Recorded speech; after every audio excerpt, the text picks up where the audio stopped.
really breaks my heart. Cause we've been lied to, misled for years, calling out to the Most High on this trail of tears. Hiya, hiya, hiya, hiya, hiya, hiya, hiya, hiya, hiya, hiya, hiya, hiya. Okay, today's lesson is called Envy Not the Sinner. Envy not the sinner. You know, Beverly and I were door dashing. And so we're going to all these fancy restaurants, these outstanding neighborhoods. And then I make a mistake and go to Harvey this morning, thinking the funeral was there. And I'm looking at Harvey compared to these places that I just saw. And it makes me envious. I don't know about how you feel about it, but it made me envious. I literally said, this is not fair. I even look around the neighborhoods right now. And what's going on in other parts of the world is not fair.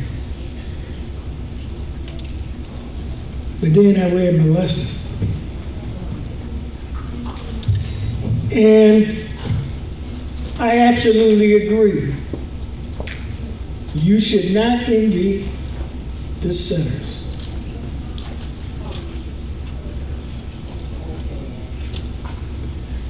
Do you even remember or even know the reasons why you shouldn't envy? Would anybody like to tackle that before I get started? Do you remember or know the reasons you should not envy? Chantal? Because especially those who, we see and we know, what religion they're practicing and those kinds of things. We have something more precious than what they have. And that's the truth of who we are and this path that we're on and follow the Most High. And then, regardless of whatever they have, whatever the Most High have for us, as long as we do what we're supposed to do, we're going to have that anyway. Very good, very good. Actually, that kind of sums it up.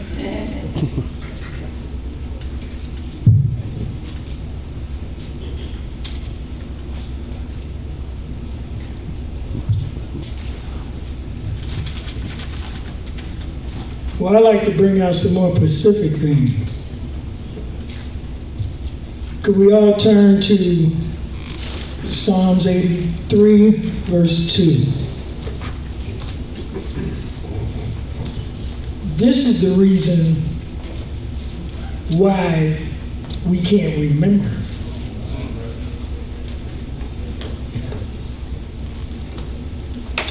When everybody's there, say, "Come."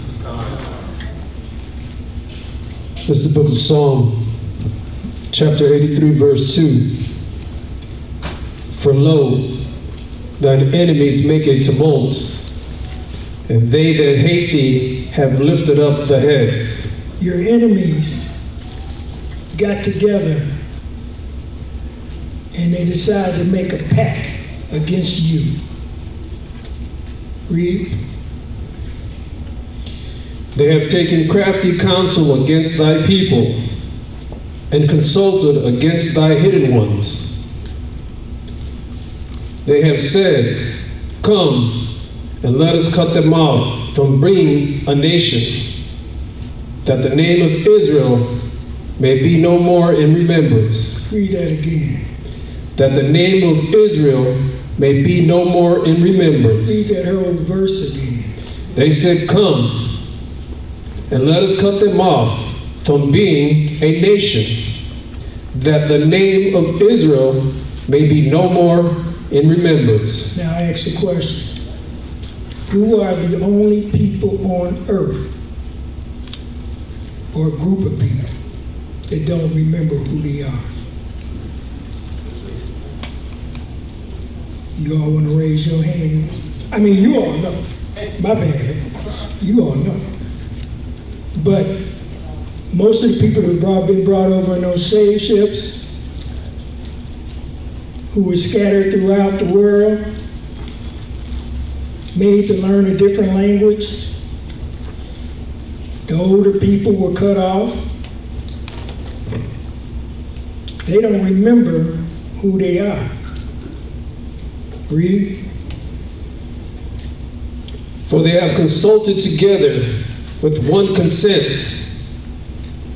They are confederate against thee.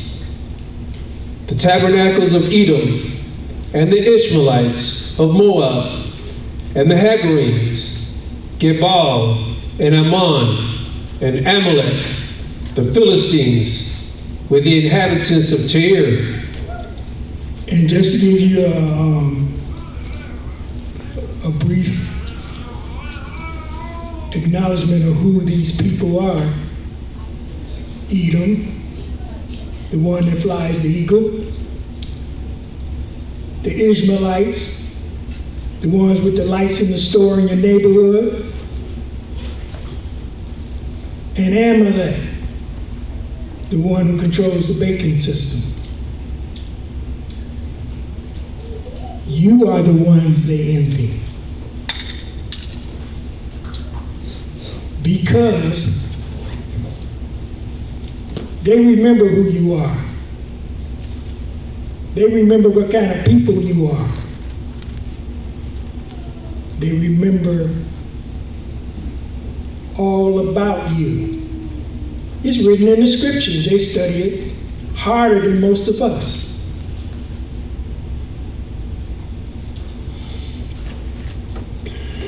Turn to in the Apocrypha. I'm going to give you another story. Judith, chapter 5, verse 1. Let me know when you get there.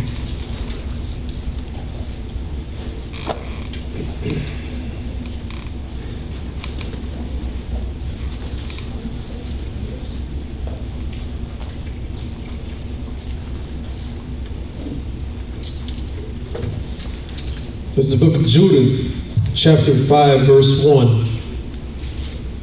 Then was it declared to Holofernes, the chief captain of the army of Ashur, that the children of Israel had prepared for war, and had shut up the passages of the hill country, and had fortified all the tops of the high hills, and had laid impediments in the champaign countries, wherewith he was very angry, and called all the princes of Moab, and the captains of Ammon, and all the governors of the sea coast. He was mad. The leader was mad. How dare these people fortify my country as if they're going to take it over? Read. And he said unto them, Tell me now, ye sons of Canaan, who this people is that dwelleth in the hill country, and what are the cities that they inhabit, and what is the multitude of their army, and wherein is their power and strength, and what king is set over them, or captain of their army? So just like the armies of the day, they perform reconnaissance. And he wanted to know all about you. Read. And why have they determined not to come and meet me, more than all the inhabitants of the west? Then said Achior, the captain of all the sons of Ammon, Let my Lord now hear a word from the mouth of thy servant, and I will declare unto thee the truth concerning this people, which dwelleth near thee, and inhabiteth the hill countries, and there shall no lie come out of the mouth of thy servant. This people are descended of the Chaldeans. Abraham was from the Earl of Chaldee. Read. And they sojourned heretofore in Mesopotamia, because they would not follow the gods of their fathers, which are in the land of Chaldea. For they left the way of their ancestors and worshiped the God of heaven, the God whom they knew. So they cast them out from the face of their gods. And they fled into Mesopotamia and sojourned there many days. Read. Then their God commanded them to depart from the place where they sojourned, and to go into the land of Canaan, where they dwelt, and were increased with gold and silver, and with very much cattle.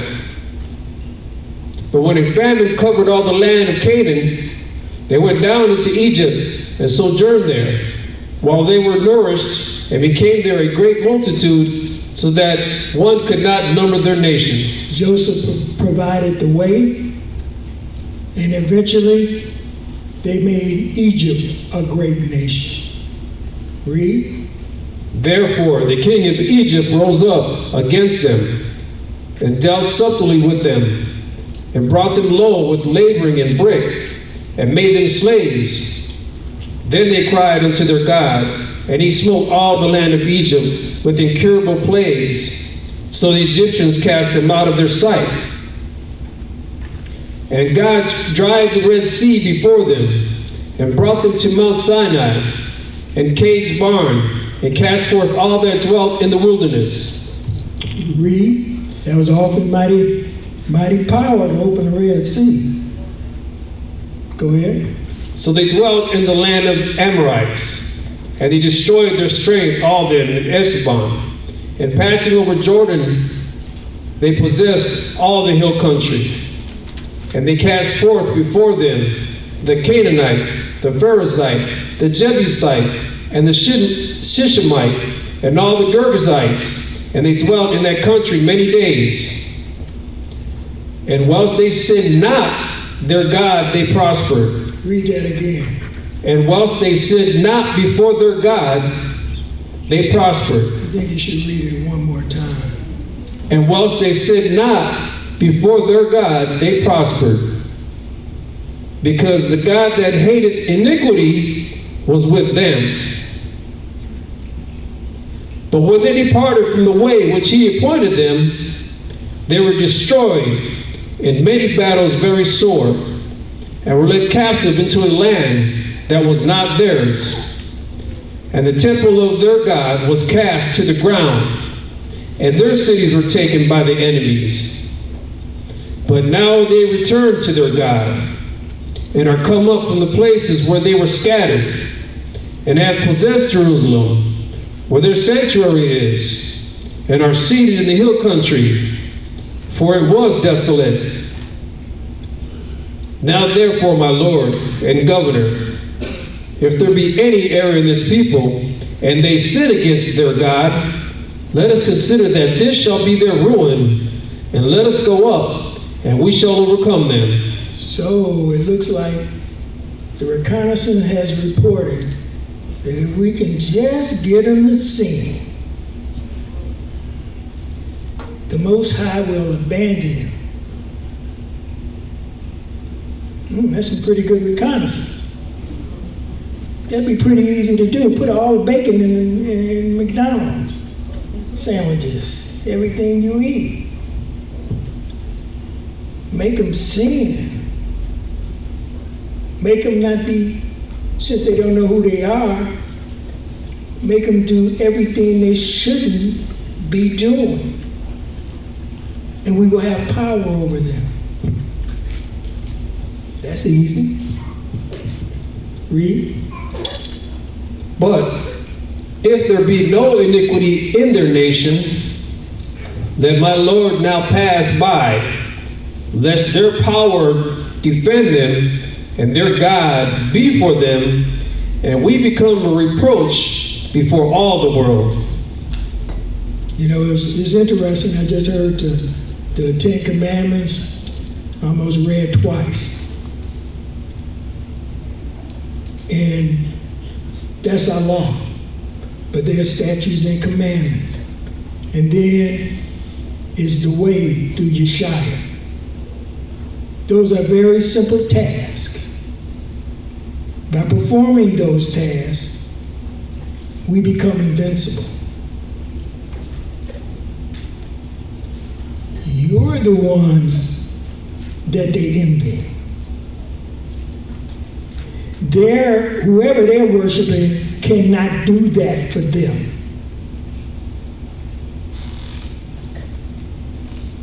And despite all that, despite making us not remember, bringing us to sin, we still the baddest. Our music. We invented classical music, bebop, rock and roll, jazz, hip hop. There's legends in singing in both men and women and the songwriters. They copy all our culture, our dress. We do all the cooking. In fact, I don't even want, I always be looking behind us, are there any Issachar or any Judah in the kitchen? I won't even eat there. No, let's go. Okay. Our intellect. We invented everything. Stoplights. The car. Who was those young ladies who did the math to go to the moon? The supercomputer was built by an Israelite who worked for IBM. From Babylon to Timbuktu, I read in this book that they knew they were bringing the doctors and the lawyers and the architects and all the technicians over those slave trips. They wouldn't bring in no folks that just swung around in trees. They were bringing the best, and it shows.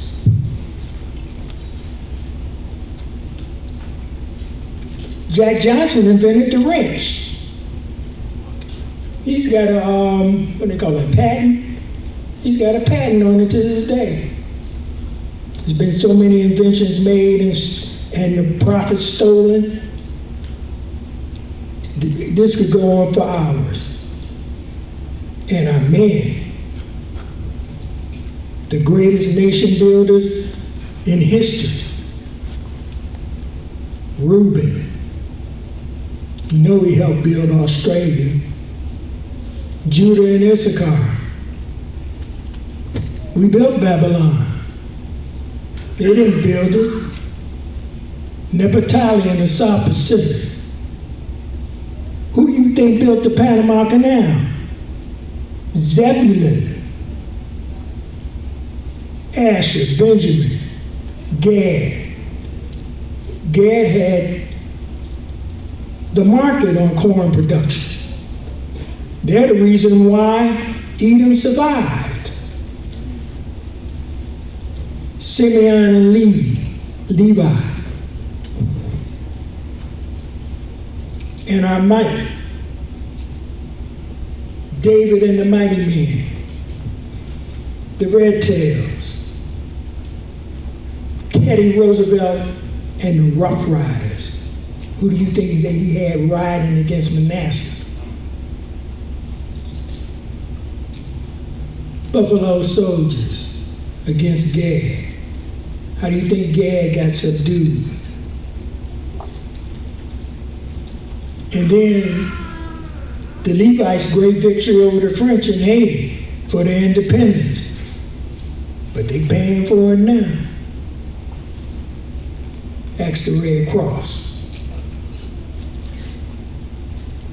And then they really envy Yeshua because they know he's coming. And what he bringing, we don't know what he bringing. but he can shut this down.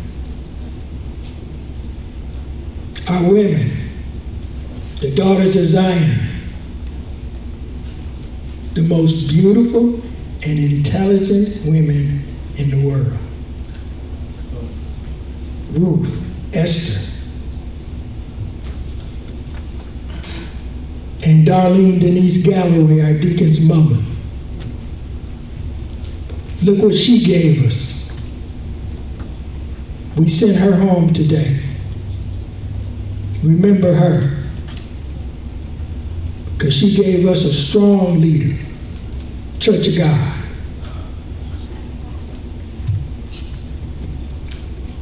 Our history is written in the Bible. They envy our laws, statutes, and commandments. And what they envy the most, and what this whole thing is about, is the promise. The promise that was given to Abraham, because those promises belongs to us.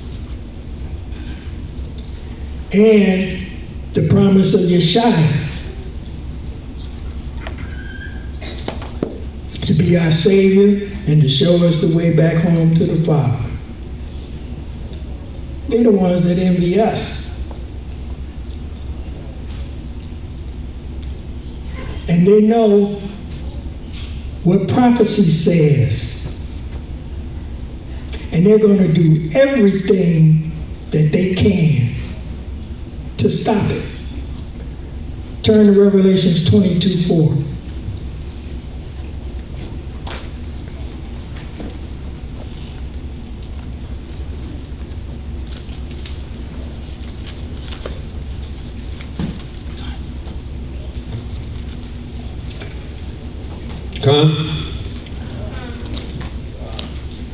This is the book of Revelation, chapter 22, verse 4. And they shall see his face, and his name shall be in their foreheads. They, the righteous, will see his face. They who love him will see his face. How do you love the Most High? How many times we say that commandments today? Twice? 3 times. Maybe we should teach our kids 3 times a day.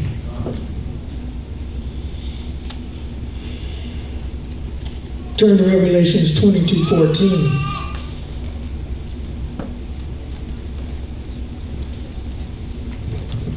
Book of Revelations, chapter 22, verse 14. Blessed are they that do his commandments. Say that again. Blessed are they that do his commandments, that they may have right to the tree of life. Whoa, whoa, whoa. Say that again. That they may have right to the tree of life. You mean to tell me all I got to do is keep the commandments and I got a right? Right? What was that? The tree of life? Tree of life. And what? And may enter in through the gates into the city. So that's Jerusalem, right? The new one. Because that's Revelations 22. Ooh. That's all I got to do is keep the commandments? Y'all hear that? The way is kind of narrow. In this kind of world, it's hard to keep the commandments, because you'll find out in this lesson, there's a whole lot of things that are being out there as a distraction to keep you or to make you sin. Read. For without are dogs, and sorcerers, and whoremongers, and murderers, and idolaters, and whosoever loveth and maketh a lie.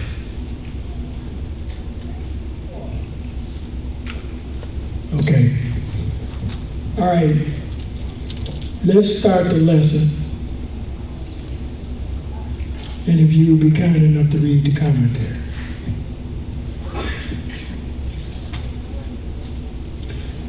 The title of the lesson is Envy Not the Sinner.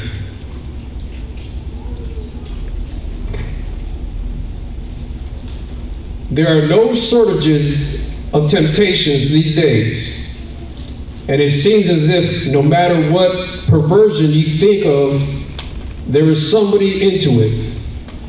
With such a broad path to destruction and so many flavors of sin, it can be hard to resist in the flesh, being the path into the kingdom is so narrow. In the world, we just partake in sin and don't care too much about the consequences. But in the truth, many think about the consequences and still desire to partake in sin. The reality is this double-minded mentality is a common thing, and many fall from the truth because they envy the options that sinners have to partake in being the path is broad. We must not forget the righteous reasons we came to the truth, and also not forget that the sinners will have their day of judgment. Yeah, it's easy to say, hey, Bev, let's go in one of those restaurants and forget studying. Let's get something to eat, light a candle, and forget about studying for the Most High. Well, you never know when he may show up. Turn to Job chapter 18, 5 through 21.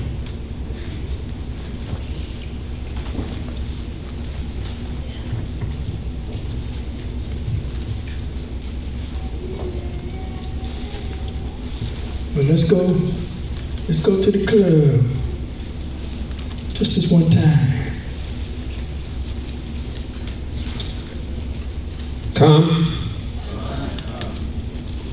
This is the book of Job, chapter 18, verse 5. Yea, the light of the wicked shall be put out, and the spark of his fire shall not shine. The light shall be dark in his tabernacle, and his candle shall be put out with him. The steps of his strength shall be straightened, and his own counsel shall cast him down. For he is cast into a net by his own feet, and he walketh upon a snare. Yes, his demise is imminent. And it's going to be his own pride that will be a snare to him. Read. The jinn shall take him by the heel, and the robber shall prevail against him. The snare is laid for him in the ground, and a trap for him in the way. Terror shall make him afraid on every side, and shall drive him to his feet. His strength shall be hunger-bitten, and destruction shall be ready at his side. It shall devour the strength of his kin. Even the firstborn of death shall devour his strength. His confidence shall be rooted out of his tabernacle, and it shall bring him to the king of terrors. It shall dwell in his tabernacle, because it is none of his. Brimstone shall be scattered upon his habitation. His roots shall be dried up beneath, and above all shall his branch be cut off. His remembrance shall perish from the earth, and he shall have no name in the street. He shall be driven from light into darkness, and chased out of the world. He shall neither have son nor nephew among his people, nor any remaining in his dwellings. They that come after him shall be astonished at his day. As they that went before were affrighted, surely such are the dwellings of the wicked, and this is the place of him that knoweth not Ahijah.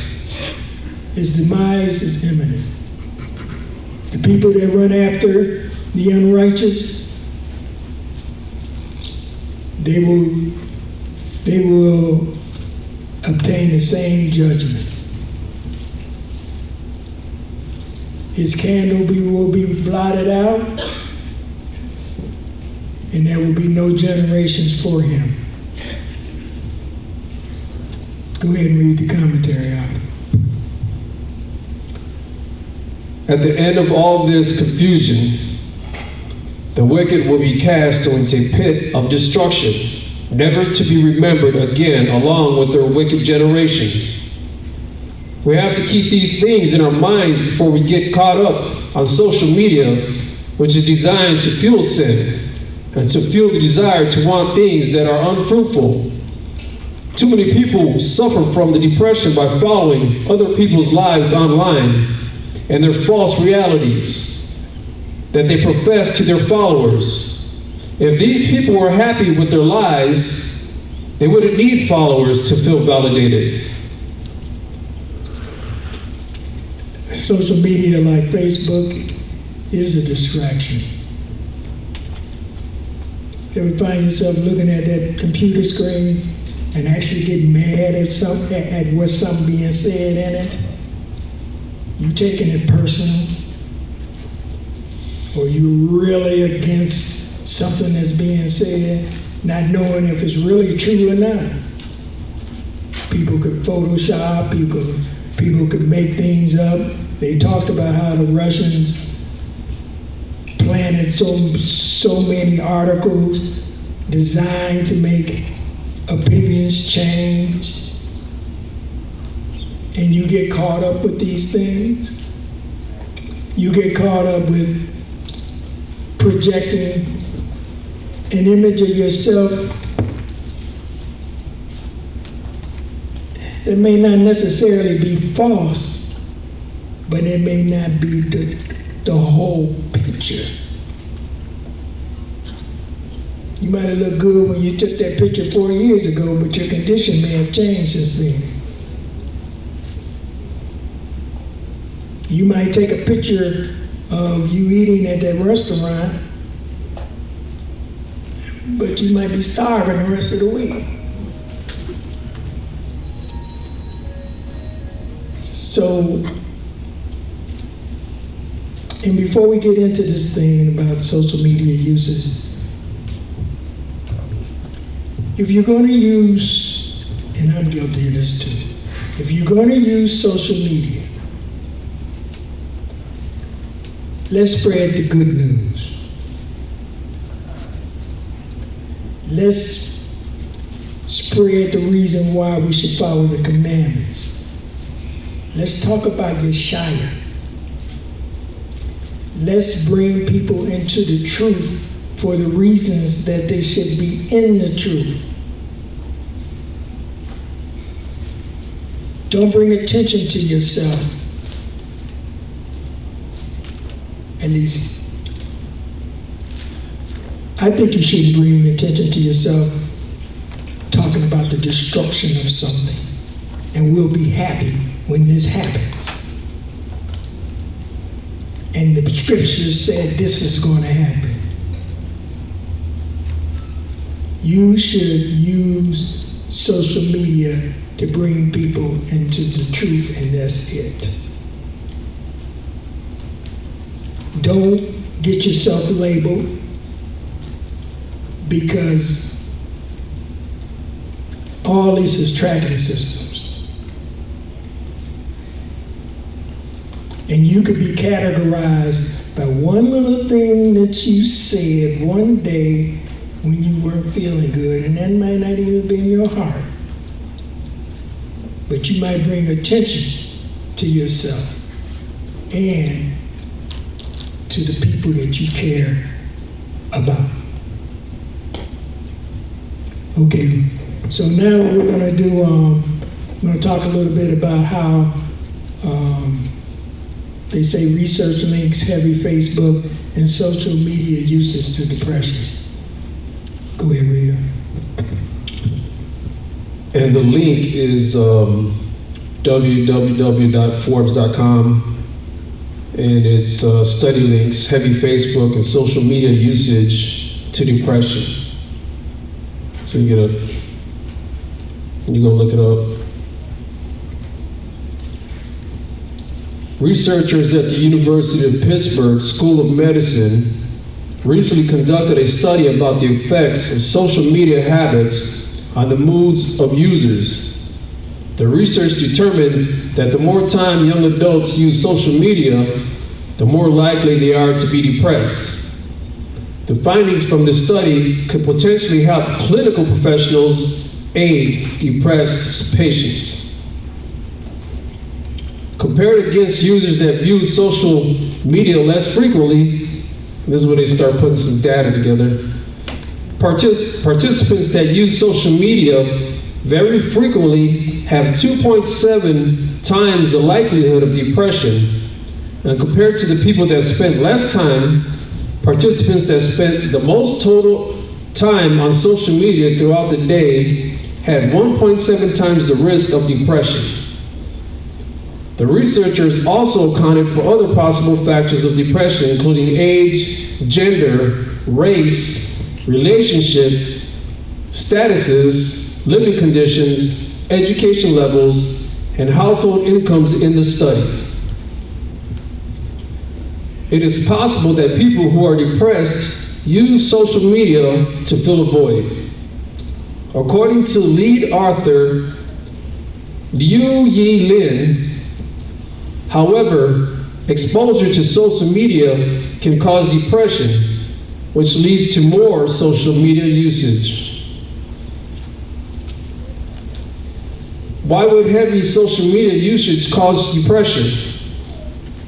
The exposure to highly idealized representations of peers on social media elicits feelings of envy and the distorted belief that others lead happier, more successful lives, says the study. People that engage in activities of little meaning on social media makes them feel like they are wasting time. Spending more time on social media increases the exposure to cyberbullying, thus causing feelings of depression. And social media fuels internet addiction, which is considered a psychiatric condition linked to depression. When social media first came out, I thought it was great. I could actually talk to somebody who was in my grammar school at the same time talking to my coworker. And we all be talking together like we've been in each other's life the whole time. I found people that I thought I'd never see again. But what I found is that it became a distraction more and more. I would have been better off if I had turned to YouTube and listened to Elder BAKAR. Spending that kind of time with my time, studying to find myself approved. Personally, I still got to work on that. I'm wondering if I'm depressed. What do you think? Don't seem like it. People hide things. I don't know. You're real good hiding it. You hide it. Well, I might be a good hider. How do you feel? Do you all feel that Facebook depresses you?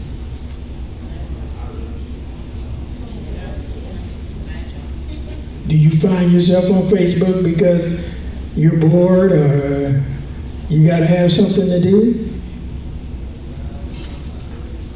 Don't speak all at once, because I know y'all on Facebook.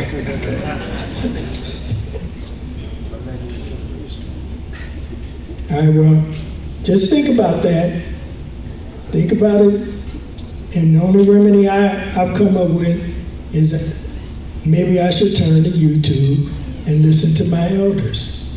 Put in more study time, as opposed to trying to debate with somebody about whether or not the school systems in Chicago are getting better.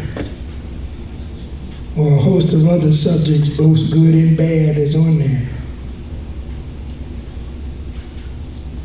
Okay, we'll go ahead and continue with the commentary. There it is, in the headlines for all to see. Envy develops due to a distorted reality of what others may have at their disposal as opposed to what the follower may have. Most people's lives are a lie, and the sooner we realize that, the better. Even in the truth, we still get sucked into this social media to the point we get depressed and want what others have, when all these things claimed are corruptible.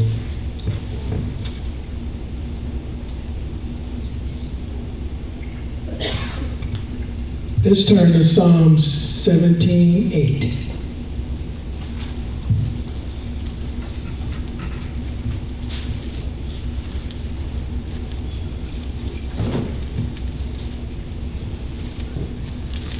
I'm not going to talk about Facebook anymore because it depresses me.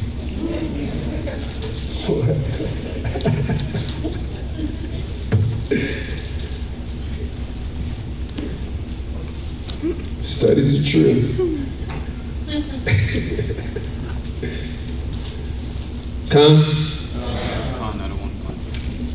The book of Psalms, chapter 17, verse 8. Keep me as the apple of the eye. Hide me under the shadow of thy wings. From the wicked ones that oppress me, from my deadly enemies who compass me about. They are enclosed in their own fat. With their own mouth they speak proudly.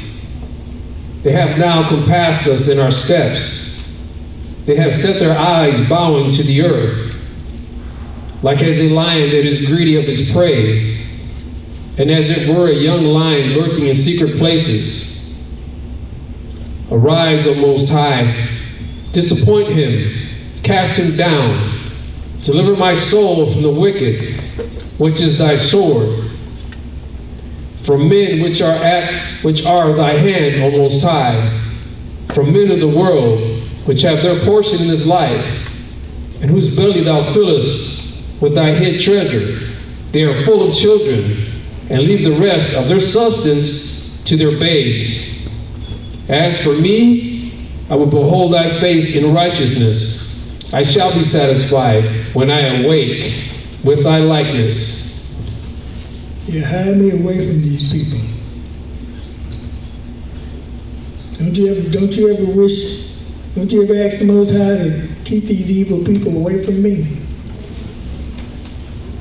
Or am I the only one that's thinking these thoughts? Well, one of the ways too is to stay in His Word. That's how you occupy a space under His pinions, His wings.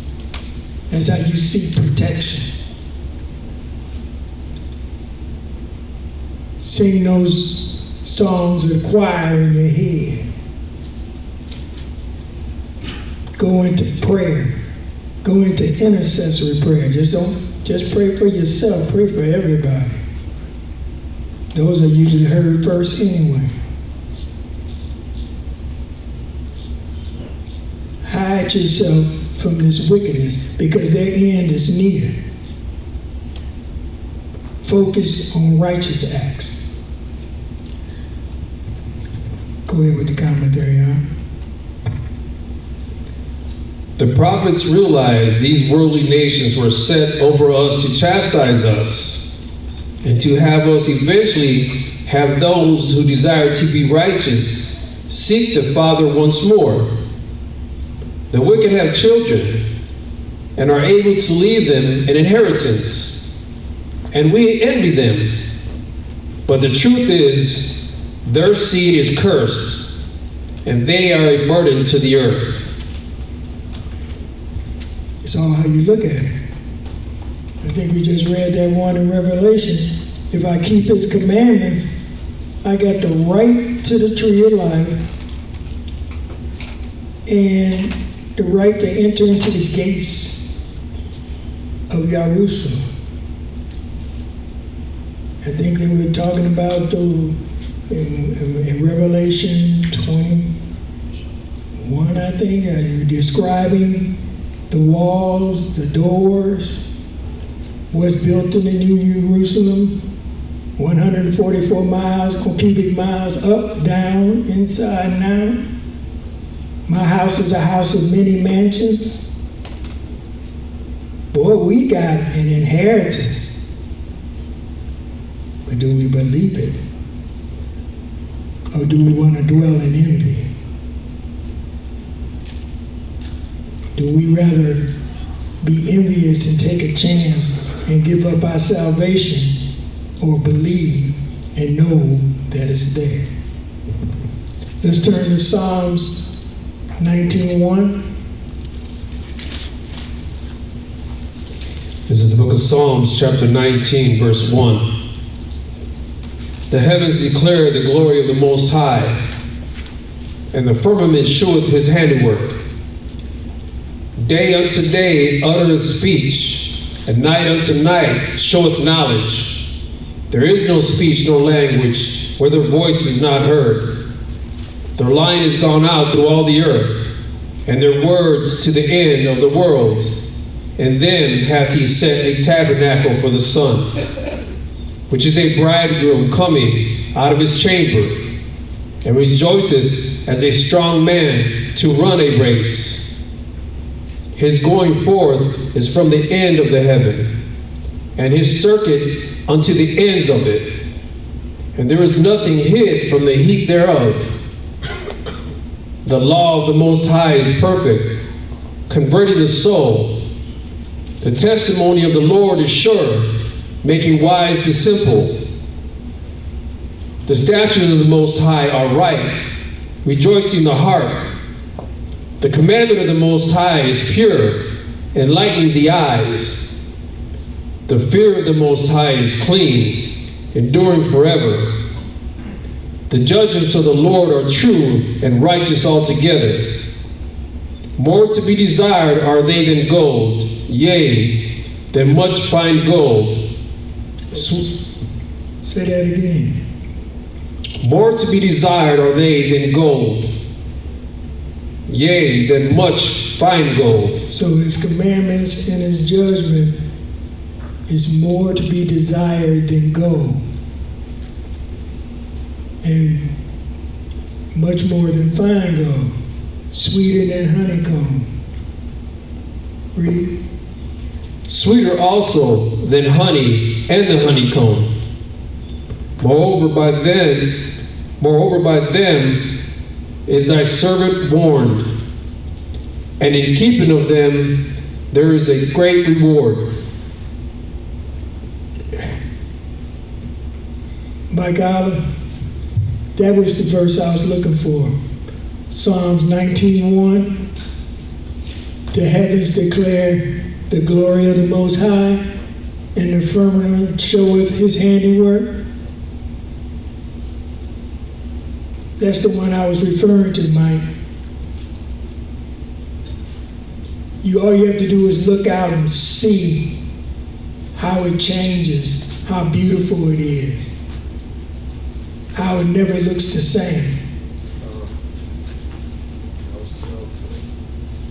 Yeah, just like the snowflake, yeah. It's never the same. Read on. This is a commentary. Yes. By the Most High's laws we are warned, so that we may avoid the judgment to come.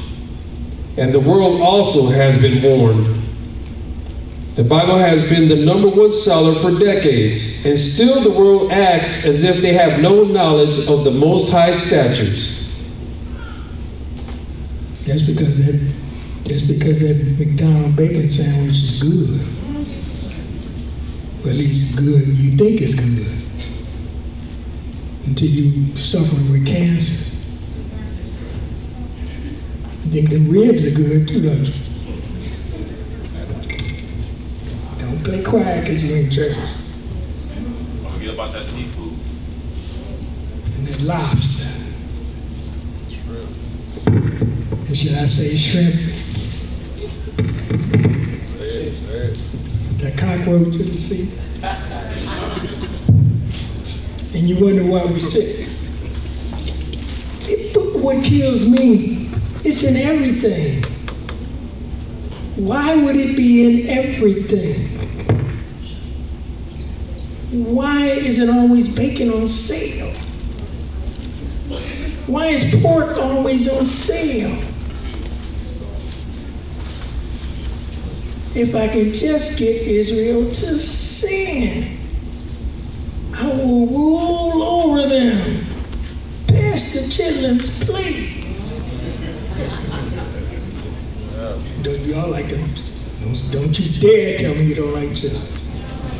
I don't like chips. Never like it. Oh, here we get it. It's called holier than thou. Yeah, okay.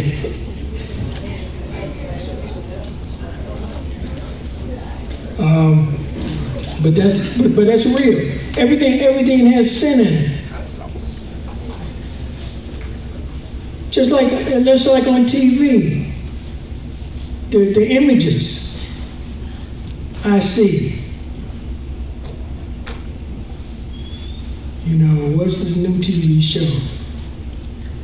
At first it was Blackish, now it's Mixes.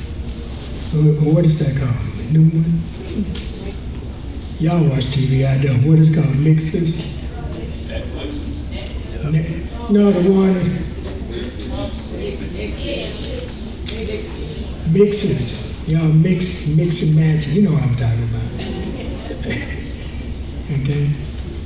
All these images. All these things designed to make you sin.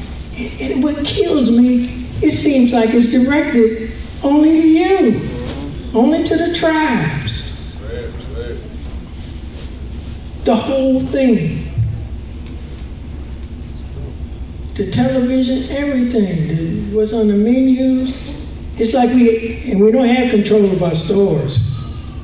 So we don't have control of the food that's coming in.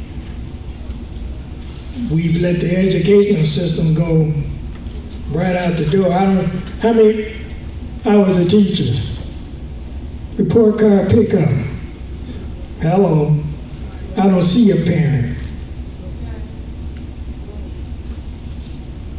Me, I got on the phone the next day, and, I gave him a piece of my mind. I said, I don't even want you to hear it when your child fails. Next time, I might get 10 to show up.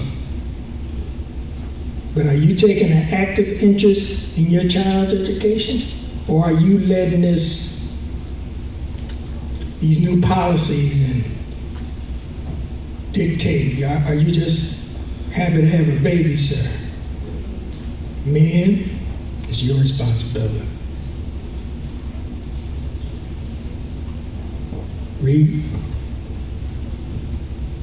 We're going to go to Luke chapter 21.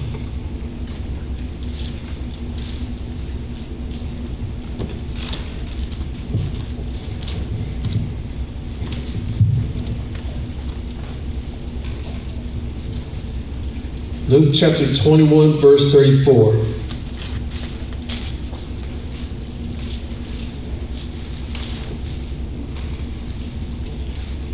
Con? And take no heed to yourselves, lest at any time your hearts may be overcharged. Slakia.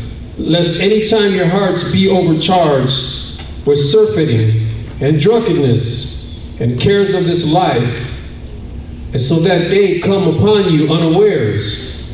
For as a snare shall it come on all them that dwell on the face of the whole earth. Watch ye therefore, and pray always, that ye may be accounted worthy to escape all these things that shall come to pass, and to stand before the Son of Man. It's going to sneak up on you like a thief in the night. The thief could be the enemy, and the thief can be Christ. You're going to get caught doing something. Matthew 24, verse 36.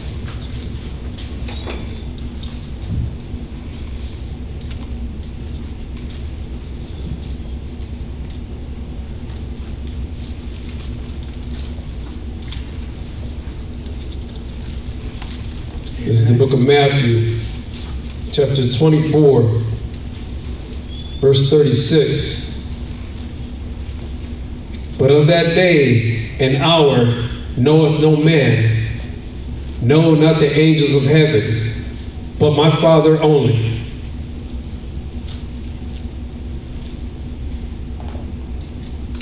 Read.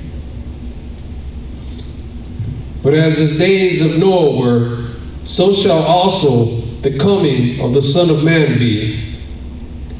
For as in the days that were before the flood, they were eating and drinking, marrying, giving in marriage, until the day that Noah entered into the ark. Yeah, they were having a good time. 120 years Noah had to build that ark, and for 120 years, yo, folks partied.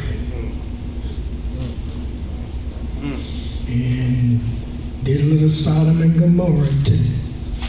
They were having a good time. And they laughed at Noah, it ain't gonna rain.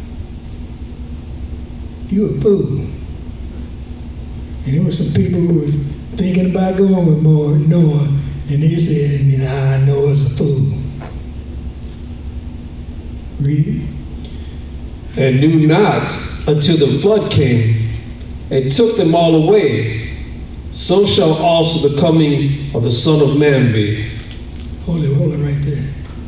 And knew not until the flood came and took them all away. Who's them?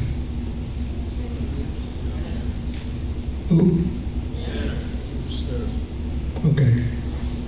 All right. Keep going.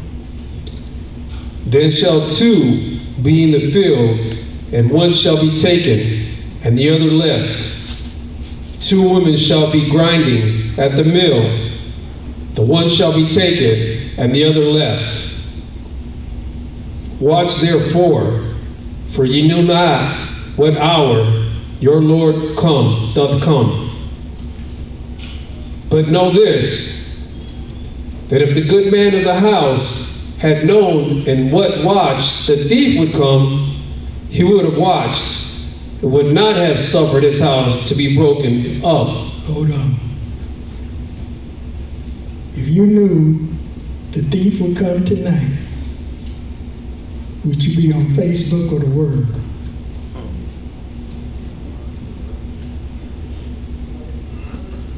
So I suggest men, if you are a good man of your house, you better be keeping watch and making sure that man is fed his daily bread instead of his daily internet. Because that's what's going to happen. Only the Father knows, and he's going to wait to almost when everyone thinks that it won't happen. And I don't know what extreme you're going to be. You know, you could be asleep, or you could be at the club, or you could be, well, I'm going to sin this one time. You could be doing something. It's a 100,000 million different realities. You could be doing something. But you better make sure that you got your door locked, because if you knew the thief was going to come, you would lock the door. And the question that you should ask yourself, do you believe he's coming? Because if you do, you better lock the door. Read. Therefore, be ye also ready, for in such an hour as ye think, not the Son of Man cometh. See, that's what Bev always said. You better be ready. better be ready.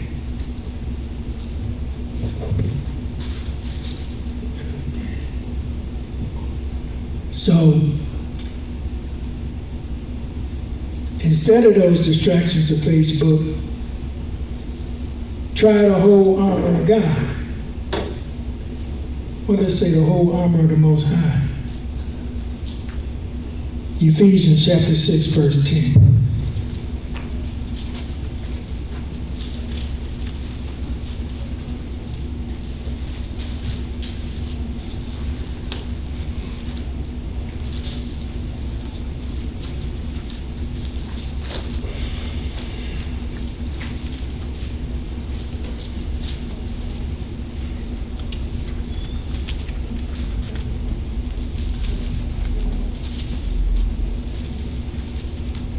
Finally, my brethren, be strong in the Most High and in the power of his might.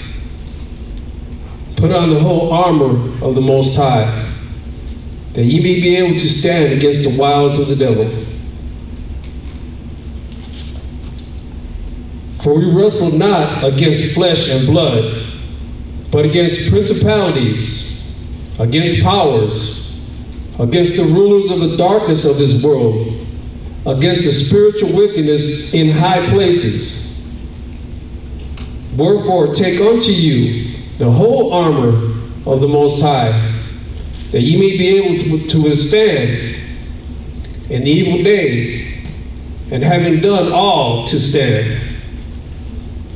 Stand therefore, having your loins girt about with truth, and having on the breastplate of righteousness, and your feet shod with the preparation of the gospel of peace.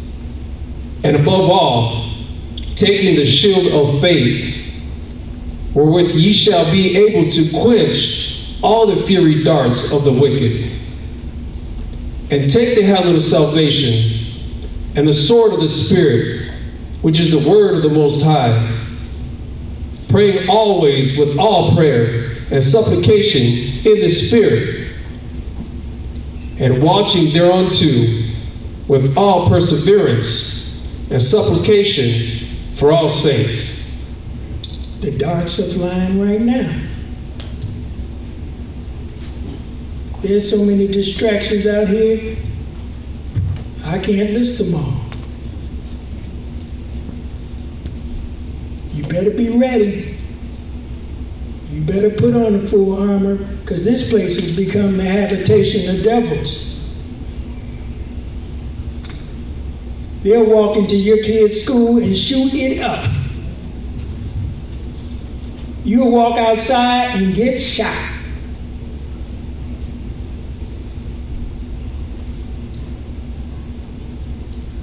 This is the Wild Wild West. For real. So you better put on the full armor. You better take this very seriously. And pray for others and look out for others in this church. I mentioned before, get to know somebody, talk to them, encourage. I'm joining Isaiah's study group. As soon as I can find their secret location where they study at. They won't tell me, but I'm gonna find it, don't worry.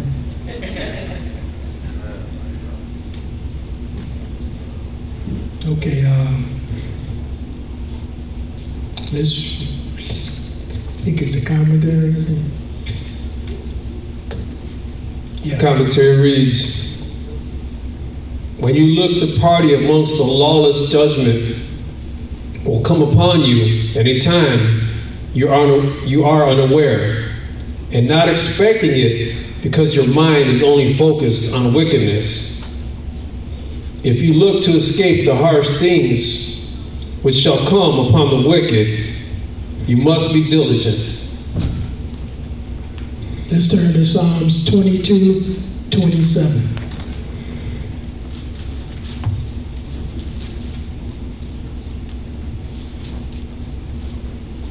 This is the book of Psalms, chapter 22, verse 27.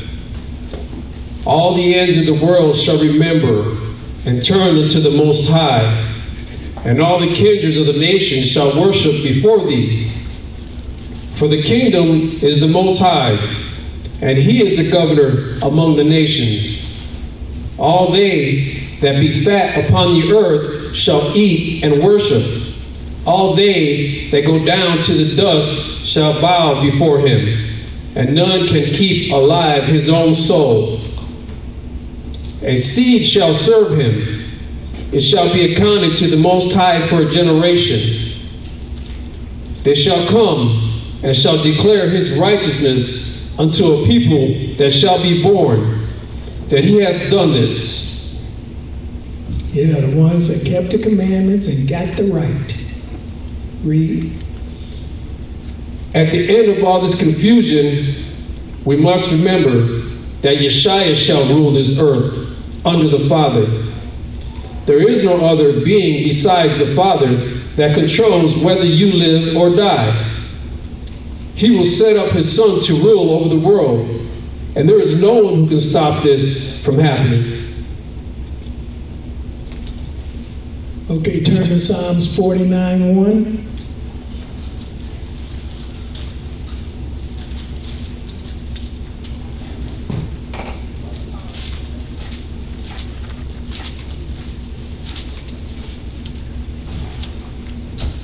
This is the book of Psalms, chapter 49, verse 1. Hear this, all ye people. Give ear, all ye inhabitants of the world, both low and high, rich and poor together. My mouth shall speak of wisdom, and the meditation of my heart shall be of understanding. I will incline mine ear to a parable. I will open my dark saying upon the harp. Wherefore should I fear in the days of evil, when the iniquity of my heels shall compass me about? They that trust in their wealth and boast themselves in the multitude of the riches, none of them can by any means redeem his brother, nor give to the Most High a ransom for him. For the redemption of their soul is precious, and it ceaseth forever, that he should still live forever, and not see corruption. For he seeth that wise men die. Likewise the fool and the brutish person perish, and leave their wealth to others. Their inward thought is that their houses shall continue forever, and their dwelling places to all generations. They call their lands after their own names. Nevertheless, man being in honor abideth not. He is like the beasts that perish. This is their way, is their folly. Yet their posterity approve their sayings, Selah. Like sheep they are laid in the grave. Death shall feed on them, and the upright shall have dominion over them in the morning. And their beauty shall consume in the grave from their dwelling. They know the scriptures. They know they dying. And they going somewhere they don't like. So they gonna build a statue so you'll remember them. They gonna make you not remember who you are and call it America. Well, wasn't that a sailor or something? Americus?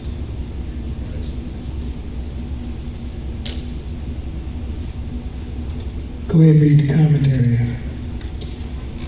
We idolize the so-called elites and desire the things that they have and try to live a life that was never meant for us in order to obtain those things. Their possessions are cursed, and so are all those who covet after those things. It's time to wake up.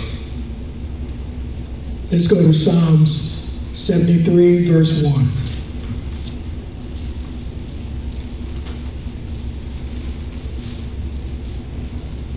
This is the book of Psalms, chapter 73, verse 1. Truly, Ahiah is good to Israel, even to such as are of a clean heart. But as for me, my feet were almost gone. My steps had well nigh slipped. For I was envious at the foolish when I saw the prosperity of the wicked.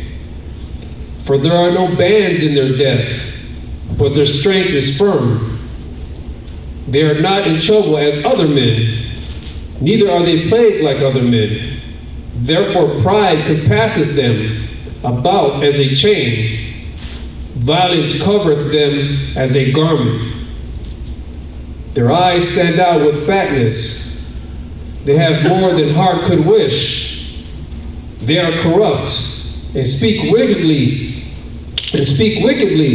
concerning oppression. They speak loftily. They set their mouth against the heavens, and their tongue walketh through the earth. Therefore his people return hither, and waters of a full cup are wrung out to them. And they say, how doth God know? And there is knowledge in the Most High?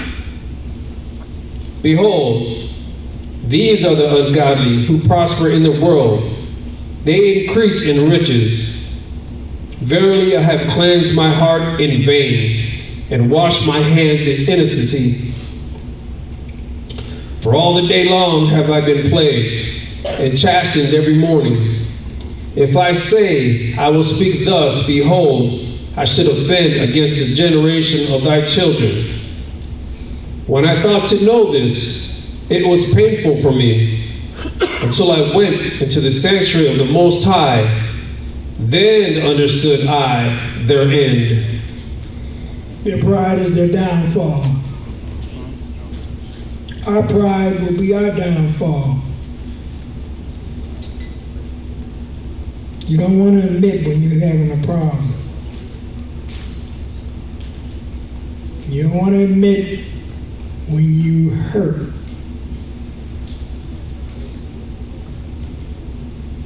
You don't really want people to know.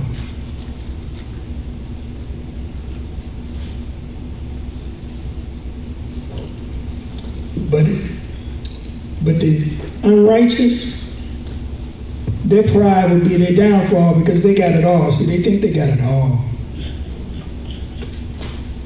They think they're invincible. They think they look good. They think they're better than you. They think the promise belongs to them.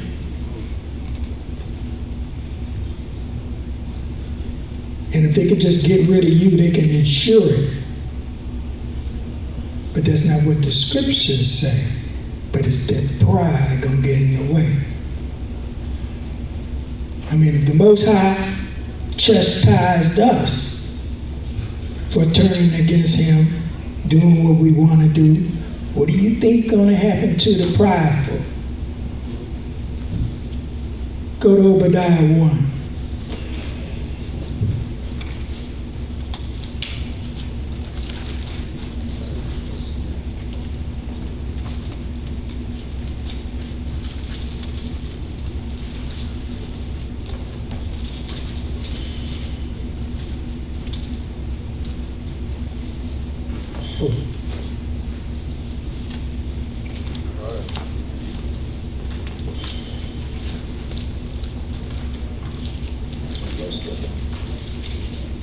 See, this Obadiah, you don't have to put him in Facebook. You don't have to say, your pride gonna mess you up. They already know. They read that 100 times. But their pride is gonna mess them up. When you don't want to admit something's bothering you, you will make the wrong decision. Whether it's about war, whether it's about your personal life, you will make wrong decisions.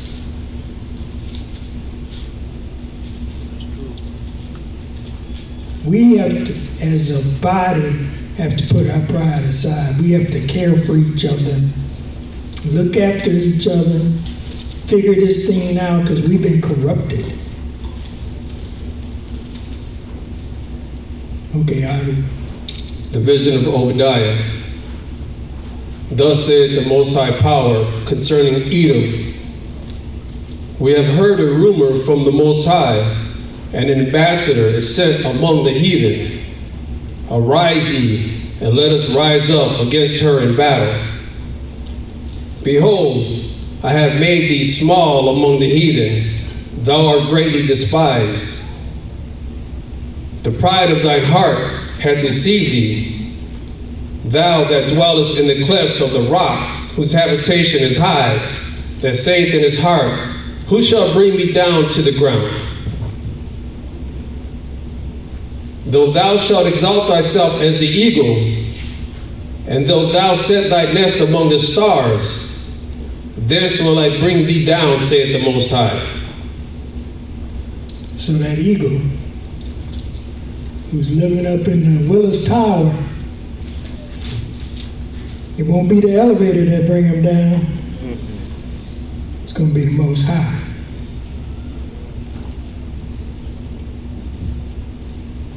That eagle who's in that satellite, who's monitoring the Facebook, who got you GPS'd.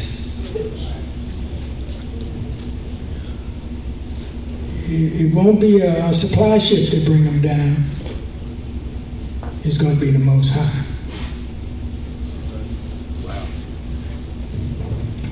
Okay, let's turn to, a commentary. So it took the reality of the word and the Most High's judgments to break this envying of the wicked in this case.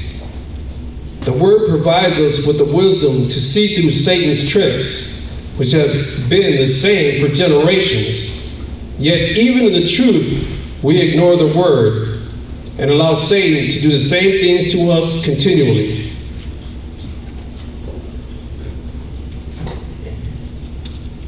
That's because they envy us.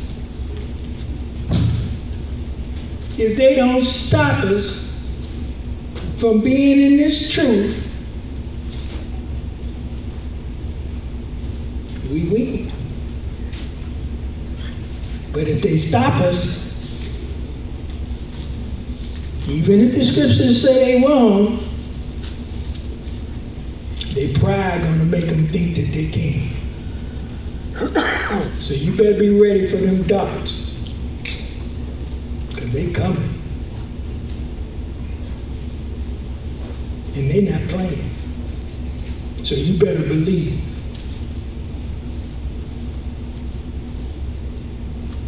Okay, let's turn to Isaiah 13:11.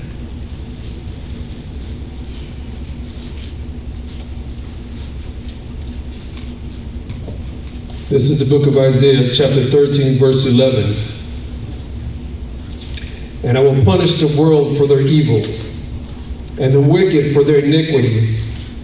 And I will cause the arrogancy of the proud to cease, and I will lay low the haughtiness of the terrible. And I will make a man more precious than fine gold, even a man than the golden wedge of Ophir. Therefore I will shake the heavens, and the earth shall remove out of her place, in the wrath of the Most High of hosts, and in the day of his fierce anger. And it shall be as a chased roe, and as a sheep that no man taketh up. They shall every man turn to his own people, and flee every one into his own land. Every one that is found shall be thrust through, and every one that is joined unto them shall fall by the sword. Their children also shall be dashed to pieces before their eyes. Their houses shall be spoiled, and their wives ravished. Behold, I will stir up the Medes against them, which shall not regard silver. And as for gold, they shall not delight in it. Their bows also shall dash the young men to pieces, and they shall have no pity on the fruit of the womb. Their eyes shall not spare children. And Babylon, the glory of kingdoms, the beauty of the Chaldees' excellency, shall be as when the Most High overthrew Sodom and Gomorrah. And it shall never be inhabited, neither shall it be dwelt in from generation to generation. Neither shall the Arabian pitch tent there, neither shall the shepherds make their fold there. Only the Most High will save you.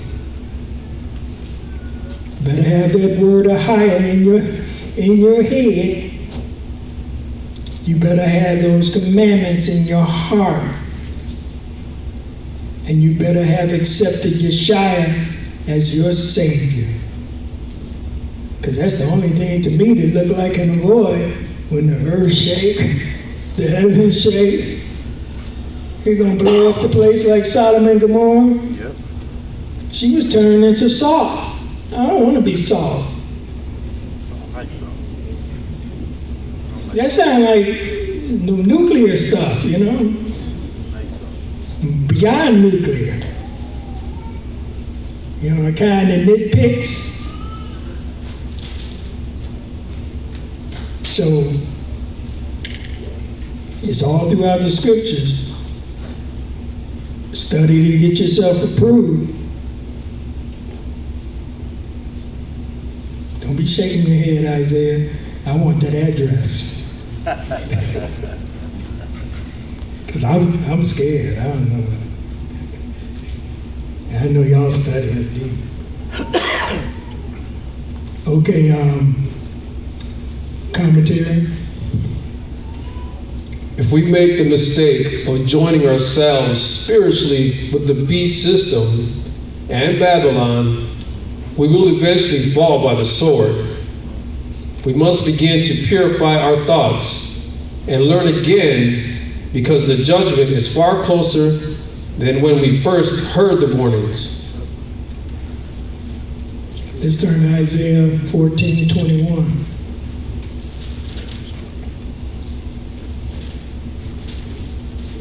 This is the book of Isaiah, chapter 14, verse 21. Prepare slaughter for his children, for the iniquity of their fathers, that they do not rise, nor possess the land, nor fill the face of the world with cities. Oh, hold it right there. Prepare slaughter for his children, for the iniquity of their fathers. Who do you think he's talking about? Anybody like to tackle that one?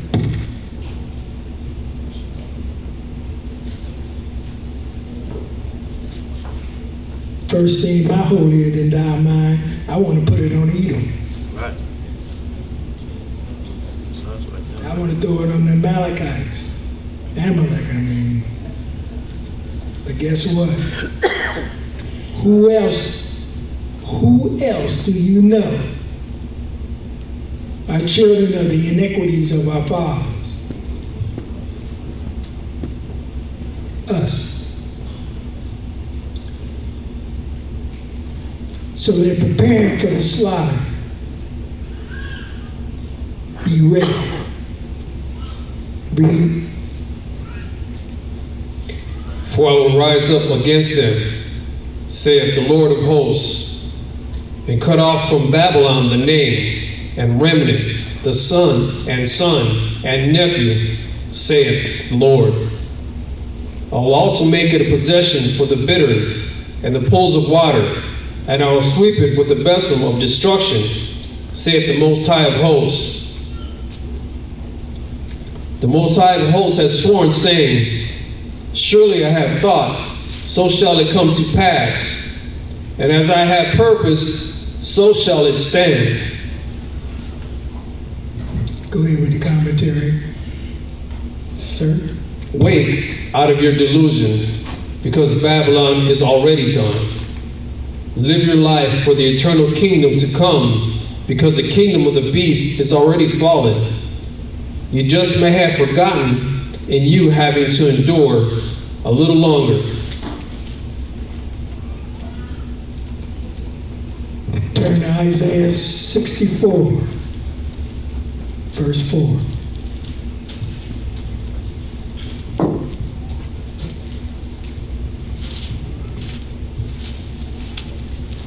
This is the book of Isaiah, chapter 64, verse 4. For since the beginning of the world, men have not heard, nor perceived by the ear, neither hath the eye seen, O Most High beside thee, what he hath prepared for him that waiteth for him. Hold on. I gotta talk to my wife. Beverly, all we got to do is, the law, statutes, and commandments, and a little shy. And he got some restaurants that we haven't seen or heard. What do you say? We have not heard or seen these places. Got a nice place to live. Man, you should, some of those open houses we went to in Glencoe, some of those houses. Now, we've seen those, right? And we shook our head, right?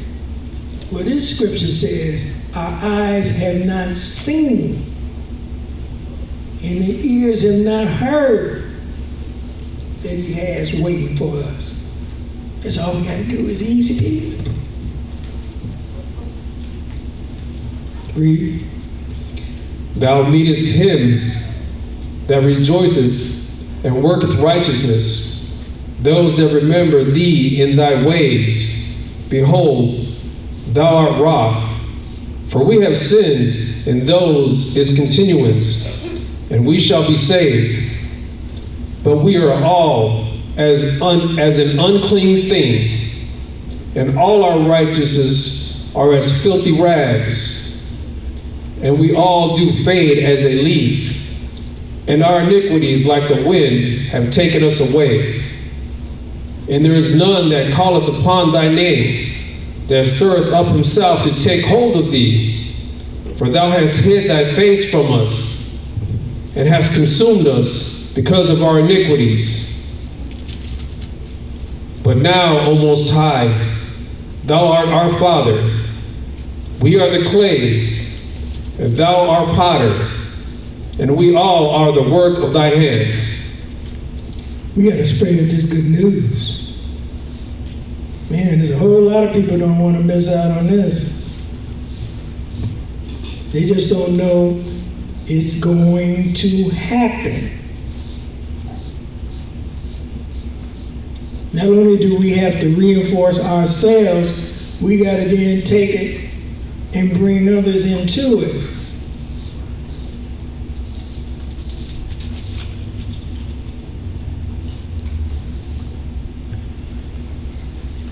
Because this game thing, go back to that pride thing. Or it don't even have to be that. It could be, you made a decision not to say something, and then a bad thing happened, and the person who is near and dear to you, or the people involved, asks you, well, why didn't you tell me? I would have helped you. Well, it's the same thing with this truth. Are you telling somebody every day?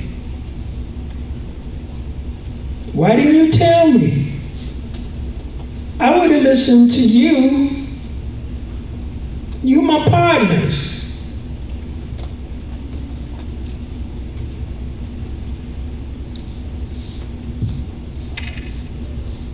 Read.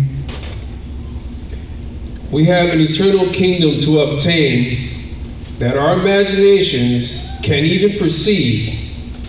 Yet we look to obtain all manners of confusion, which are wasteful and are unfruitful in matters of eternal life. Let's turn to Matthew 4:8.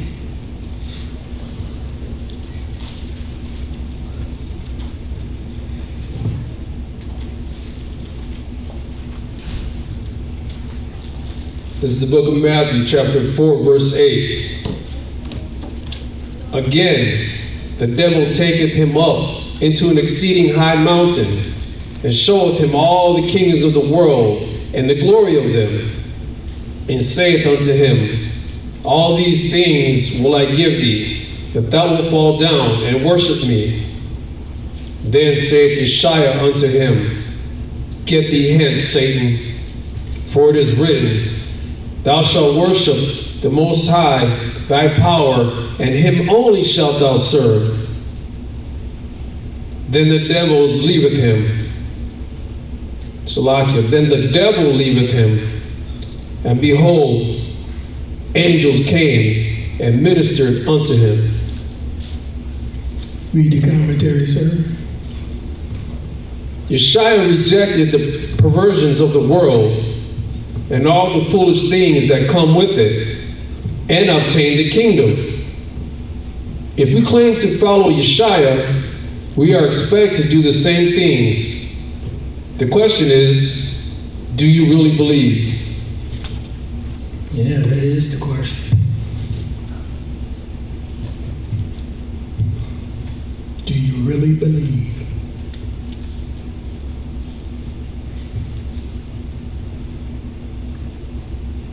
I can't answer that.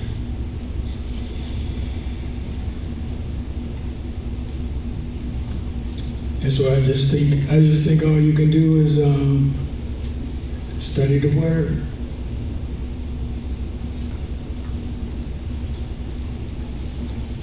I don't even know if I can answer.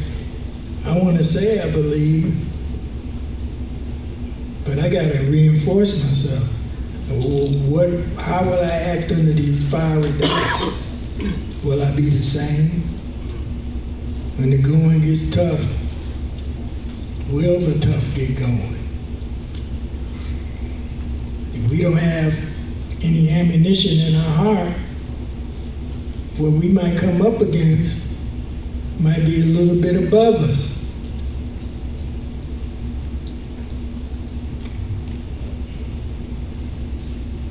I don't think so. I'm dealing with the mighty man.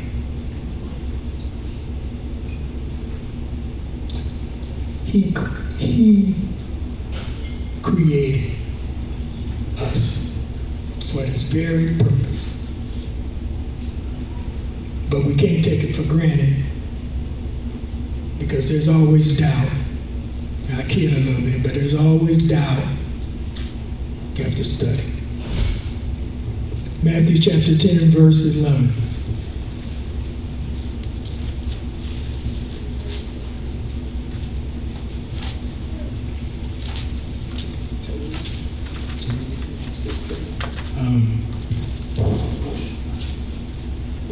I'm sorry, Matthew chapter 5, verse 11.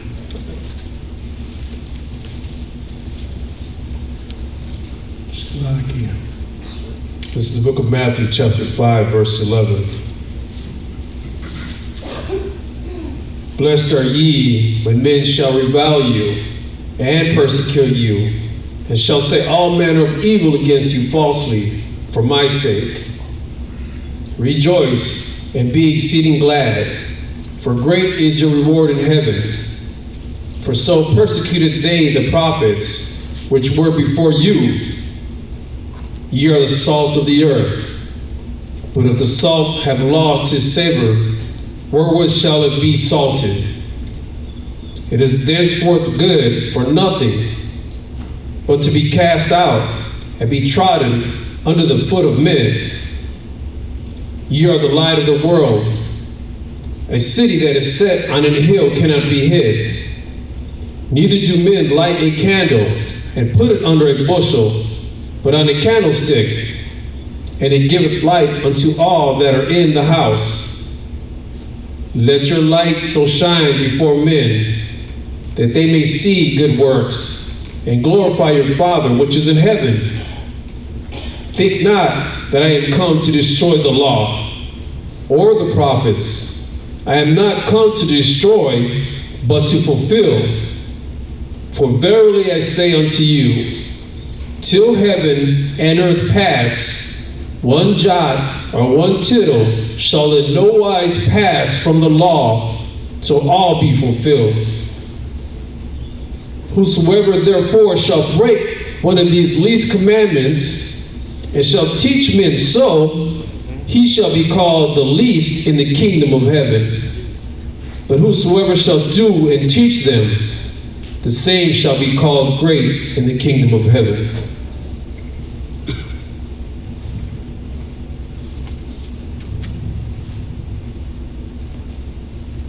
Let's teach these commandments to our children.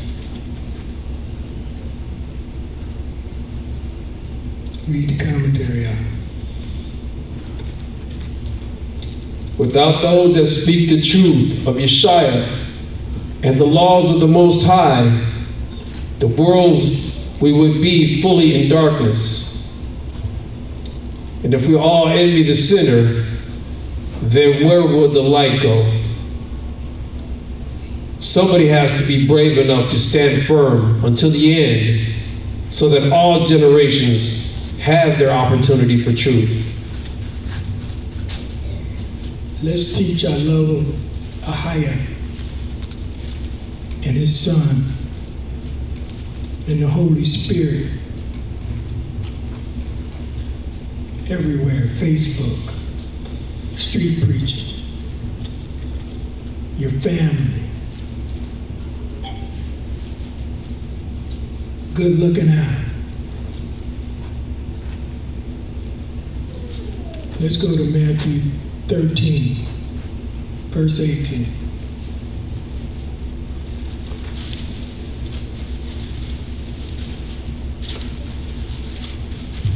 This is the book of Matthew, chapter 13, verse 18. Hear ye therefore the parable of the sower. When anyone heareth the word of the kingdom, and understandeth it not, then cometh the wicked one, and catcheth away that which was sown in his heart. This is he which received seed by the wayside. Study together. Call the elders. Ask questions. Go ahead. But he that received the seed into stony places, the same is he that heareth the word, and anon with joy receiveth it. Yet hath he not the root in himself, but dureth for a while. For when tribulation or persecution ariseth because of the word, by and by he is offended. Man does not live by bread alone, eat it every day. Don't let it plant on a hard ground. Eat it until it hits the fertile part of your heart. Go ahead. He also that received seed among the thorns is he that heareth the word, and the care of this world, and the deceitfulness of riches, choke the word, and he becometh unfruitful. Go ahead. But he that receives seed into the good ground is he that heareth the word, and understandeth it, which also beareth fruit, and bringeth forth some an hundredfold, some 60, some 30.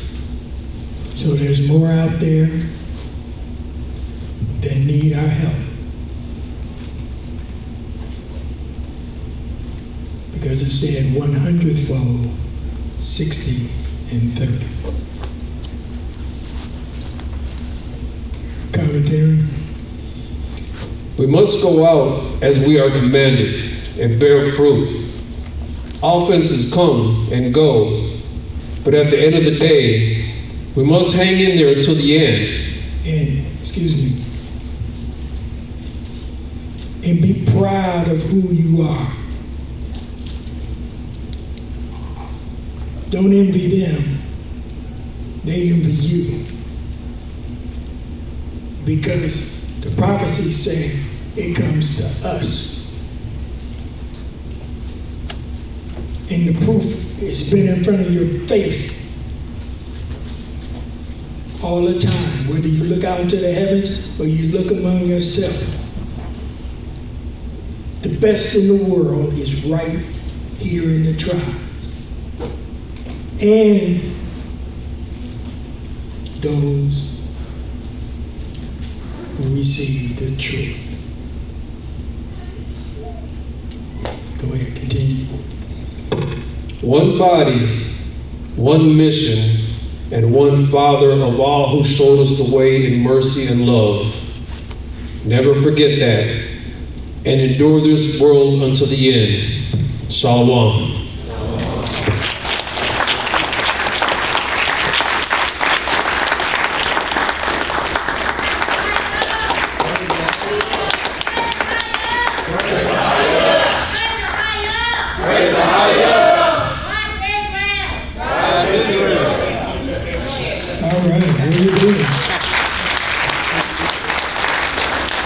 Okay, this is the part I don't like. Any questions?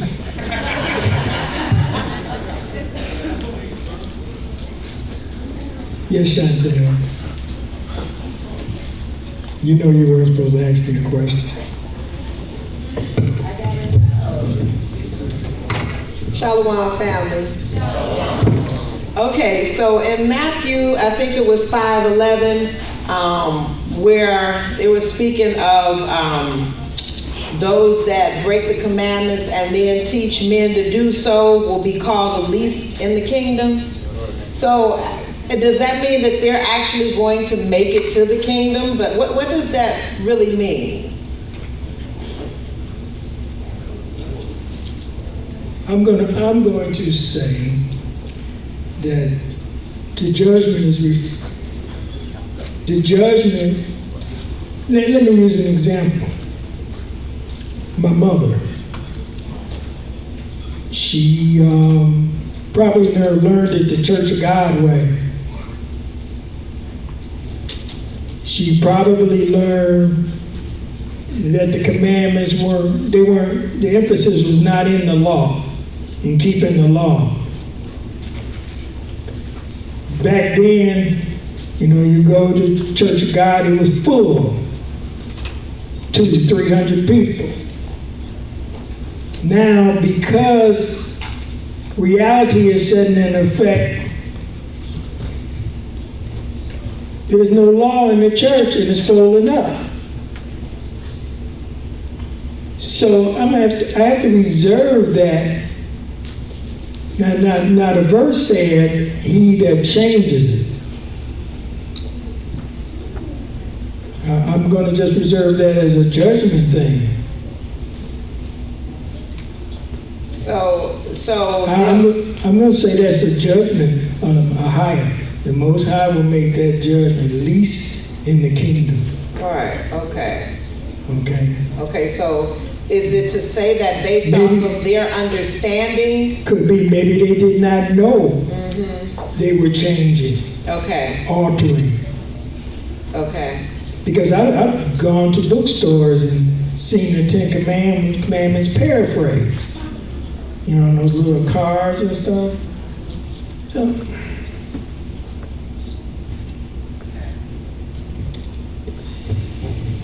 any of you scholars want to take it? Yeah, shalom, everybody. I was just going to touch on what she was saying, what she was asking. Sometimes if you go into that word in, it can be translated to buy too. It can mean buy too. So they should be called least buy the kingdom of heaven. See what I'm saying? Instead of in. So the people in the kingdom will be like, okay, this person taught against the Most High. So they're going to be lightly esteemed, so to speak. Did that make sense? I mean, it does add some clarity. I want to know the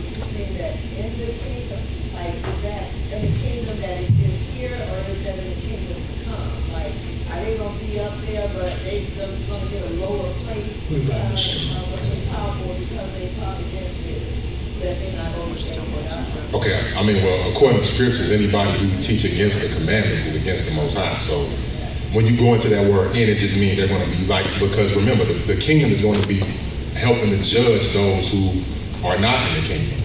So these people who didn't follow the Most High's commandments, they're going to be judged or being brought before, they're going to be called least by the kingdom of heaven. So when you go into that word "in," it can be translated into "by." It's a lot of different words that can be used. They don't necessarily have to be "in." That's just what they put there, That could be by the judge, the kingdom and judging, or, okay, I understand. Right, but Right. it's clearly not gonna make it, I mean, they should. Right. So, Right. Okay. Exactly. Okay. Thank you.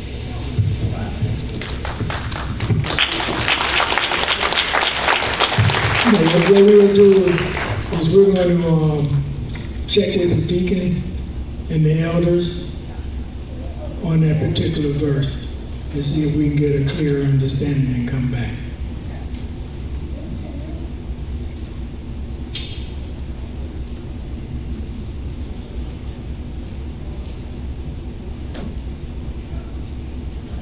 Am I supposed to say, is there another question?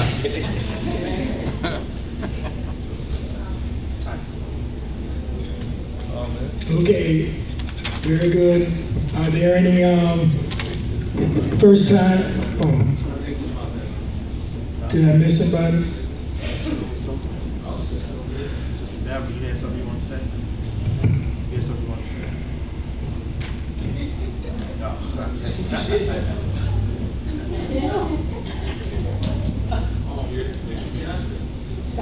No. Yeah, go ahead. Since you asked. I just wanted to say, it is in this world, especially in Babylon, not to envy the wicked, but like the officer touched on, we don't know their end. You know what I mean? So the Most High, He allows those wicked individuals to live it up because this is all they have. And I know what I was talking about in the beginning of the lesson, because I do Postmates and DoorDash too outside of my teaching job, and I go into these big old I do it downtown, so I go into these nice condos and nice apartments and things like that. But we got to keep in mind that us being in this truth, they have no idea that that's probably not even gonna last another 5 years. You know what I'm saying? And so that's all they have. So the Most High is teaching us. He's saying, y'all got a whole kingdom of heaven to look forward to.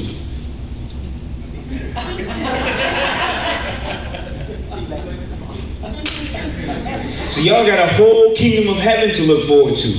These people, they have turn it down. Turn the mic down. So, is that good? All right. So, we have the kingdom of heaven to look forward to. They have their yachts, they have their, they go to their fancy restaurants, they live in their nice condos and their nice lofts and things like this. You know what I'm saying? But that's all they have. You know what I'm saying? So when they're looking, they're looking into an eternity of hellfire. You know what I'm saying? If that be the Most High's decision. So the Most High tells us, hey, they're not even going to make it past the point when it comes to, when we're given that choice, you want to take the chip or not. Most of these people are going to take the chip, but we have the mindset and the opportunity through our, deacons, bishops, elders, officers to teach us that, you know what I'm saying? Like these people, they got it bad. We may look like we have it bad right now because we're downtrodden as Israelites here, but we actually have it the best. You know what I'm saying? Because we have something greater to look forward to. So I just wanted to agree with the officer here because I understand that mindset. Because in the flesh, we like to look at now instead of looking at the future. But this is all they have, and they don't have that much time left, and they have no idea that their time is almost running up. You know what I'm saying? So in this truth, we just got to look at it. It's like, man, we are blessed beyond belief to even be with our brothers and sisters, because there's people who watch GOCC on YouTube who don't even have a congregation. You know what I'm saying? So we have to count our blessings to understand that at least we're inside of a church right now with brothers and sisters. There's people in North Dakota, Maine, and places like that where there's not even a congregation. So we got to count our blessings always. You know what I'm saying? And be like, you know what? The wicked ain't got nothing on us. Because we have something coming. And they have no idea what's coming down their pipeline. You know what I'm saying? So we just got to stay humble and thank the Most High that we have our brothers and sisters, you know what I'm saying, and our leadership to help guide us through this darkness.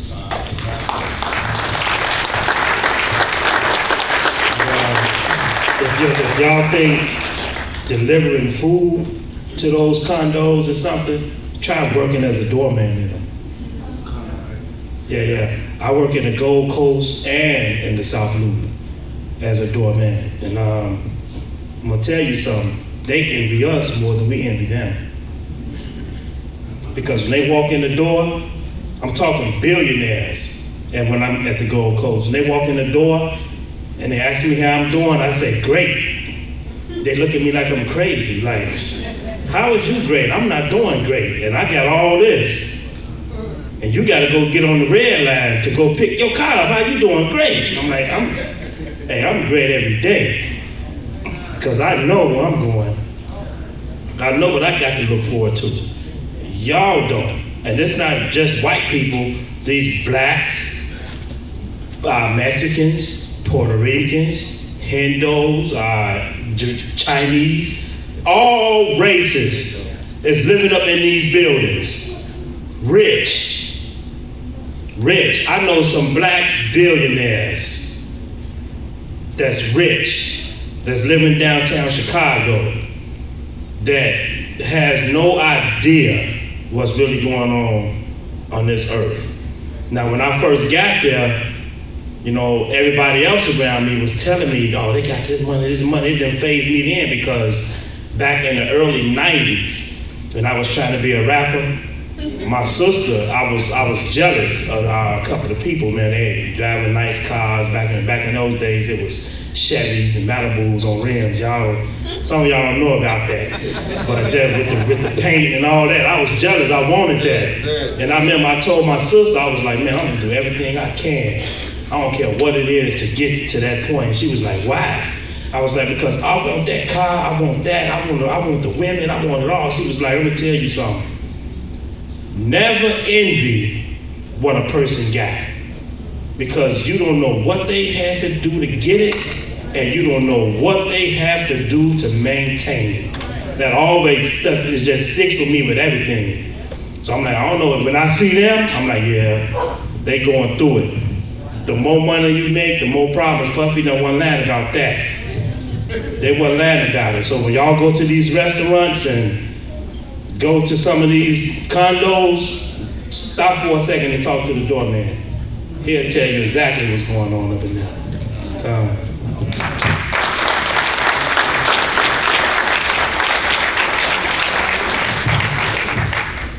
And what you're talking about, Ak, is if we go back to us as a people, what we were, it was husbandry. That's what we did. When we talk about the food in our diet, we don't even grow our own food now, so we gotta get it from them. We don't get our animals from them, so they knew that too. That was a plan. When you talk about weapons of war, they come at us, that was a plan too, brother, because none of us don't have our own lands, none of us don't plant our own food, none of us don't have our own animals. And we had that back then, and when we were in order, Father blessed us. When we were out of order, he took that away too. So that's something we need to work on, you know, grow our own food.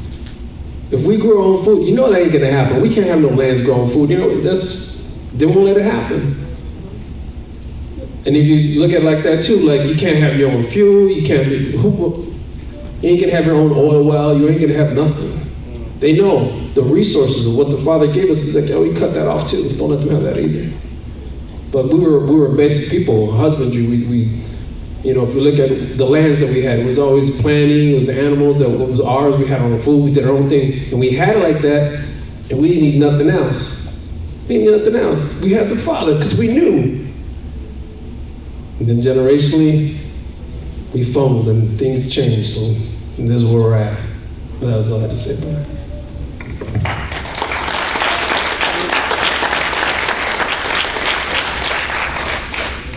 It's the truth. that will make you free. You want it back? Put the truth in your heart and spread the gospel. You get it back. That and then some, 100-fold. Are there any visitors?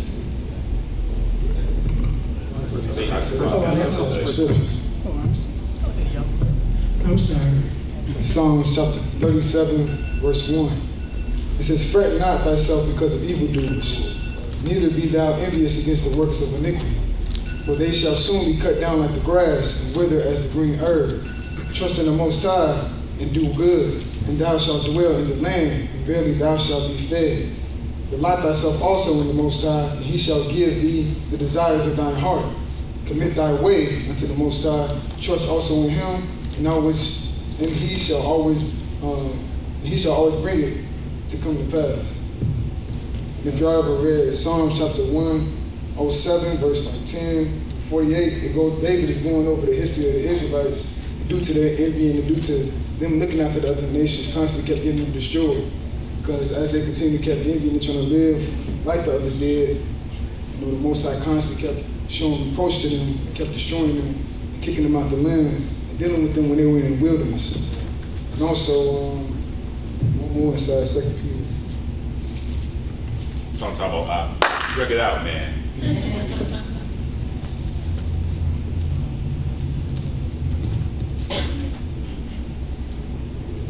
This is 2 Peter chapter 3, verse 9. Oh, my bad. That's that right. 2 Peter chapter 3, verse 9. The Most High is not slack concerning his promise, as some men count slackness, but is long-suffering to us word, not willing that any shall perish, but that all shall come to repentance. But the day of the Most High will come as a thief in the night, in which the heavens shall come to pass with a great noise, and the elements shall melt with fervent heat. The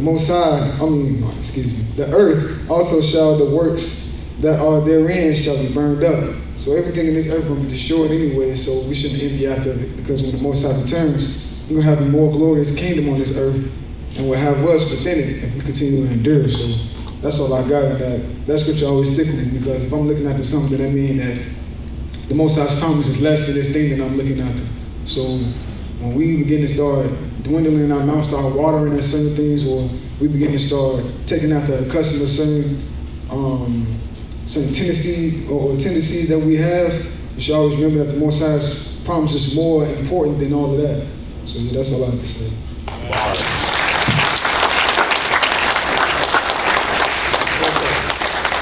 How old are you? 17? Bars. Now, you men in this church, y'all see this, right? 17. And bringing out scriptures like that every week. Every week. All praises to the Most High, man. All praises to the Most High. The future is right now. Y'all see this, right?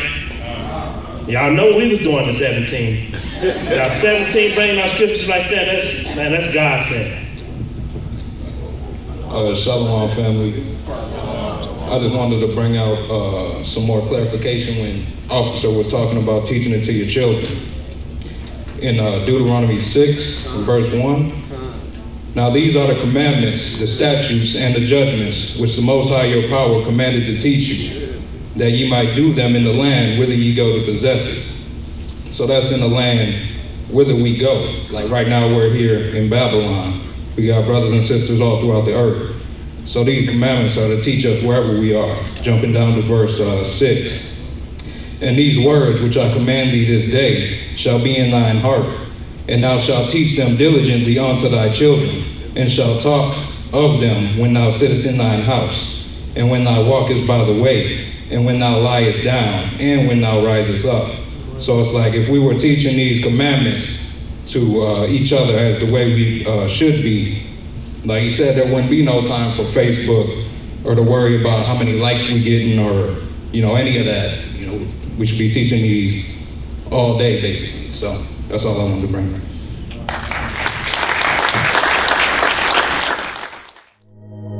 Really breaks my heart. 'Cause we've been lied to, trail of tears. Higher, higher.